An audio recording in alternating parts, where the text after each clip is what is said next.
12వ శతాబ్దంలో గహదవాలా రాజవంశం క్రింద కనౌజ్ నగరం గర్వంగా నిలబడింది.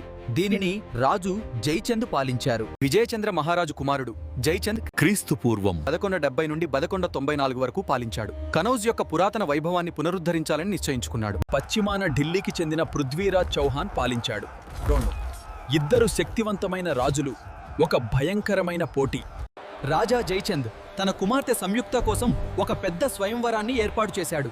ప్రతి పాలకుడిని ఆహ్వానించారు, అతని ప్రత్యర్థి పృథ్వీరాజ్ చౌహాన్ను మినహా. అతన్ని అవమానించడానికి జైచంద్ తన విగ్రహాన్ని రాజభవనం గేటు వద్ద ఉంచాడు. అయితే సంయుక్త మనసు అప్పటికే పృథ్వీరాజ్కు అంకితమైంది.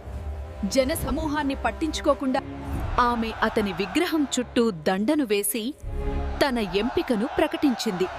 నేను నిన్ను ఎంచుకుంటున్నాను పృథ్వీరాజ్. ఈ పుష్పమాలను నీకు వేస్తున్నాను. నా భర్తగా నిన్ను అంగీకరిస్తున్నాను. పృథ్వీరాజ్ ప్రత్యక్షమై ఎవరూ ప్రతిస్పందించే లోపే ఆమెను ఎత్తుకెళ్లాడు.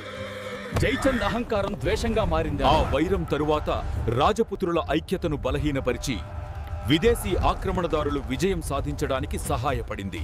అదే సమయంలో మహమ్మద్ ఘోరీ వాయువ్యం నుండి ముందుకు వచ్చి 1192 క్రీస్తు శకం తారైన్ రెండవ యుద్ధంలో పృథ్వీరాజును ఓడించాడు. తరువాత ఘోరీ కనౌజ్పై దాడి చేశాడు.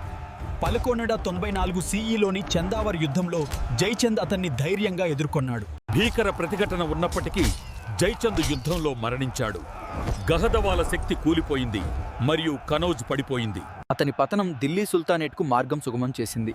చరిత్ర జైచంద్ను ద్రోహిగా కాదు, కనౌజ్ యొక్క చివరి గొప్ప రక్షకుడిగా గుర్తుంచుకుంటుంది.